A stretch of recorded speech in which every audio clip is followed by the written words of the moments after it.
Hello hi అందరూ ఎలా ఉన్నారు బాగున్నారా? నేను కూడా చాలా బాగున్నానండి. Welcome back to my channel అండి. అండ్ ఈరోజు వీడియో ఏంటంటే చికెన్ ఫ్రై చేశాను అనమాట. నా స్టైల్లో ఒక్కొక్కరు ఒక్కోలా చేస్తారనమాట. ఇది నా స్టైలు, మీరు కూడా చూసేయండి, మీకు కూడా చూపించేస్తాను. చాలా బాగా వచ్చింది, చూస్తున్నారు కదా. వేడి వేడి అన్నంలో చికెన్ ఫ్రై వేసుకుని తింటే అద్దరిపోద్ది అనమాట. నెక్స్ట్ వీడియోలోకి వెళ్ళిపోదాం. ముందుగా చికెన్ తీసుకున్నాను, 1 కిలో తీసుకున్నాను నేను. అల్లం వెల్లిగడ్డ పేస్ట్ సరిపడా తీసుకోవాలి. నెక్స్ట్ దాల్చిన చెక్క, లవంగాలు, మిరియాలు, యాలకులు తీసుకొని దంచుకోవాలన్నమాట. మరీ పౌడర్లా కాదు, ఇలా అనమాట. ఇలా దంచుకొని పక్కన పెట్టేసుకోండి. నెక్స్ట్ స్టెప్ ఏంటంటే కడాయి తీసుకోండి, స్టవ్ వెలిగించుకోండి, లో ఫ్లేమ్లో పెట్టుకొని ఆయిల్ వేసుకోండి. సరిపడా 5 టేబుల్ స్పూన్స్ ఆఫ్ ఆయిల్ అనమాట. నెక్స్ట్ పచ్చిమిర్చి వేసుకోవాలి, కరివేపాకు వేసుకుని వేగనివ్వండి సన్నగా అనమాట. సన్నగా అంటే సన్నగా అనుకునేరు, నెమ్మదిగా వేగనివ్వండి అని. నెక్స్ట్ అల్లం వెల్లిగడ్డ పేస్ట్ వేసేసుకుందాము.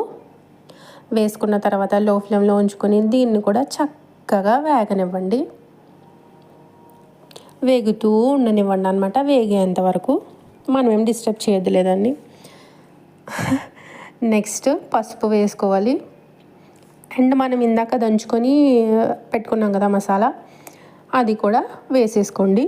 వేసుకుని చక్కగా కలుపుకోండి మిక్స్ అయ్యేంత వరకు. వన్స్ మిక్స్ అయిన తర్వాత ఒక 5 మినిట్స్ అట్లా ఉంచేసి నెక్స్ట్ చికెన్ వేసేసుకోండి. చికెన్ వేసేసుకొని అల్లం వెల్లిగడ్డ పేస్ట్, చికెన్ మిక్స్ అయ్యేలా కలుపుకొని మూత పెట్టుకొని వదిలేయండి. వాటర్ వస్తుందన్నమాట, ఆ వాటర్తోనే ఉడికిపోతుంది చికెను. అండ్ మధ్యలో మనం కలుపుకుంటూ ఉండాలి, అలా వదిలేయకూడదు చికెన్ని. నెక్స్ట్ ఒకటి చెప్పాలనుకుంటున్నాను అనమాట. అండ్ వీడియోస్ అందరూ చూస్తున్నారు కానీ సబ్స్క్రైబ్ చేసుకోవట్లేదు. ప్లీజ్ సబ్స్క్రైబ్ చేసుకోండి. చూసారు కదా వాటర్ అంతా వస్తుందన్నమాట. ఇప్పుడు మనం సాల్ట్ వేసేసుకుందాము. కొంచెం వాటర్ ఉందన్నమాట, మనం సాల్ట్ వేసేసుకుంటే అప్పుడు ముక్కలకు పడుతుందన్నమాట. సాల్ట్, కారం కూడా వేసేసుకుంటున్నాను. సరిపడా కారం తీసుకున్నాను నేను. మసాలా కూడా వేసుకుంటున్నాను ఇప్పుడే. కారంతో పాటు మసాలా కూడా వేసేసుకోండి.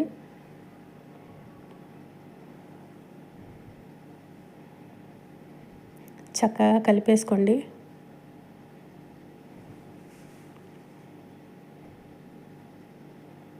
కలర్ఫుల్గా ఉంది కదా, మామూలుగా లేదు. మీరు కూడా ట్రై చేయండి, చాలా బాగుంటుంది. స్మెల్ అదిరిపోయిందనమాట. ఇప్పుడు మూత పెట్టుకుని అలా వదిలేద్దాం.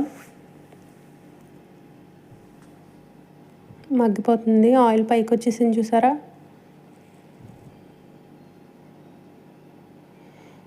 మామూలుగా లేదు, ఆల్మోస్ట్ అయిపోయింది, కుక్ అయిపోయింది చికెను.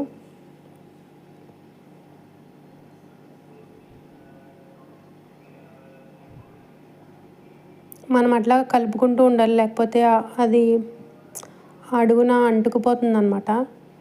నెక్స్ట్ మూత పెట్టుకొని ఒక 10 మినిట్స్ అయిన తర్వాత తీసేయండి. చూసారా ఇంకా దగ్గరికి అయిపోయింది అనమాట, ఆయిల్ అంతా బాగా పైకి వచ్చేసింది. అండ్ ఇలా అయిన తర్వాత మనకి చికెన్ కుక్ అయిపోయింది అనమాట. జ్యూసీ ఫ్రై అనమాట. ఉల్లిపాయలే వేసుకోని అవసరం లేదు, ఇలా కూడా చేసుకోవచ్చు. మీరు కూడా ట్రై చేయండి, చాలా బాగుంటుంది. లాస్ట్లో కొత్తిమీర వేసేసుకుందాం.